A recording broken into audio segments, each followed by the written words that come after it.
Et nous recevons à présent sur ce plateau Christophe Plich, président de la Confédération des petites et moyennes entreprises. Christophe Yorana. Yorana. Alors, comment se portent aujourd'hui les entreprises polynésiennes? Est-ce qu'il y a beaucoup d'entreprises en difficulté?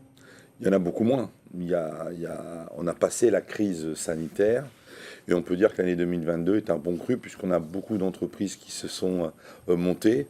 Donc les choses s'améliorent très nettement. Mais après combien de temps? Après des crises successives que l'on a connues en Polynésie sur les 15 dernières années. Donc voilà, ça va mieux, mais il faut continuer sur la lancée et continuer à créer des entreprises. Pour répondre à mon ami Doc, il faut créer des entreprises pour créer de l'emploi. C'est ça la priorité. S'il n'y a pas d'entreprise, il n'y aura pas d'emploi. Vous estimez que les sociétés ont trop payé et qu'elles continuent de payer? Vous ne craignez pas de nouvelles augmentations avec l'inflation? Mais c'est justement ce qu'on va demander aux politiques. Si on veut créer de l'emploi, il faut pas trop ponctionner sur l'entreprise. L'entreprise déjà participe à tout. Et malheureusement, je dirais, il y a moins en moins de gens qui ont envie de monter des entreprises avec des salariés. Il y en a qui veulent être auto-entrepreneurs, mais beaucoup maintenant sont un peu hésitants quand on voit toutes les charges pour les salariés, etc. Sachez que je vais vous donner un chiffre.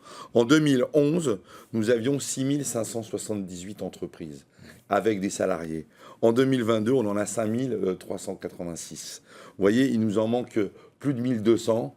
Donc, on a encore du travail pour revenir aux chiffres de 2011, c'est-à-dire d'avant la crise. Donc, il faut redonner le goût aux Polynésiens de créer des entreprises et d'embaucher des salariés. Si l'inflation continue de monter, le SMIC va encore devoir être augmenté. Ouais. C'est un souci pour les entreprises polynésiennes.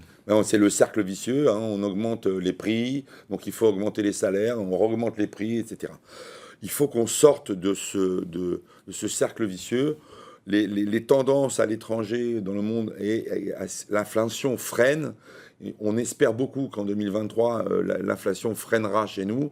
On vit au moins le mois. Écoutez, moi, je suis comme vous, le mois prochain, je ne sais pas s'il faudra augmenter le SMIC ou pas, en fonction des prix, s'ils ont évolué. Mais il faut absolument que ça cesse, parce que la vie coûte cher, les gens ont besoin d'acheter des choses, et c'est cher. Et pour les entreprises, ça coûte encore plus cher. Parce que n'oubliez pas, quand vous donnez de l'argent à un salarié, il y a les charges patronales qui viennent s'additionner pour l'entreprise, et donc le coût du travail augmente. Et si le coût du travail augmente, on vend moins et on crée moins d'emplois.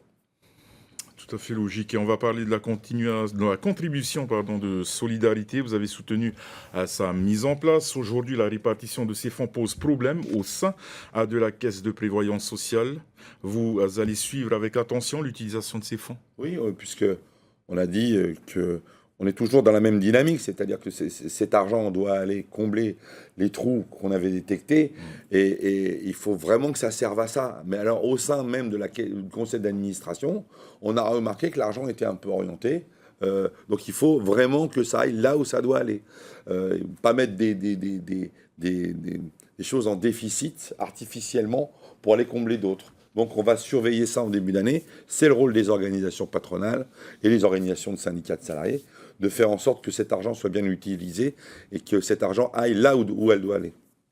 Vous disiez tantôt que 2023 sera l'année de tous les dangers. Pourquoi? Parce que c'est tous les 5 ans, c'est comme ça, c'est les élections. Donc les gens arrivent avec des programmes, des projets.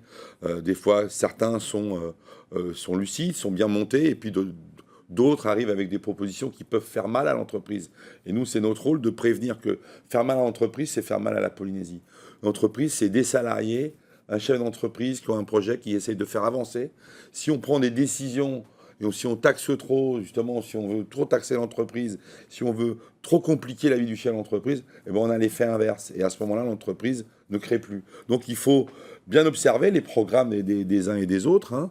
Je pense que c'est un moment important pour la démocratie en Polynésie française.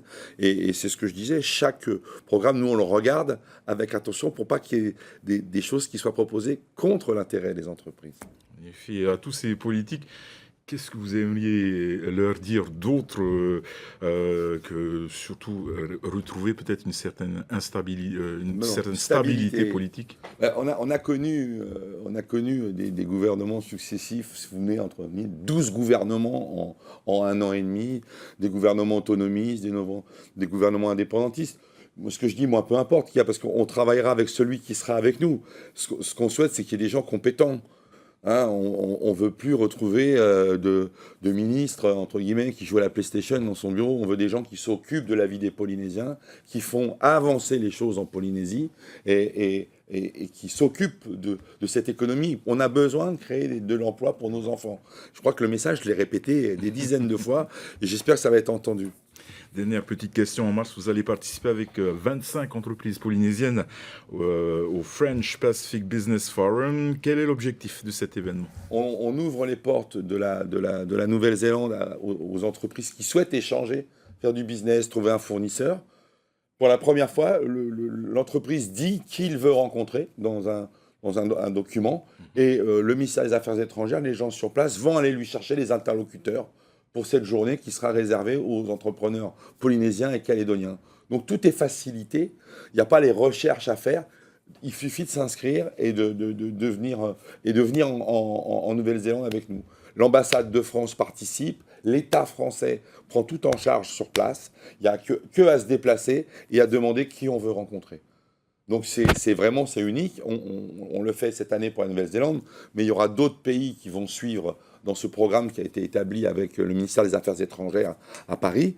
Et donc il nous reste quelques places pour des entreprises polynésiennes. Allez, 3-4 on va dire. Donc il faut, pour ceux que ça intéresse, qui ont envie, la Nouvelle-Zélande, c'est ce que je disais, c'est cette année. Il faut venir maintenant.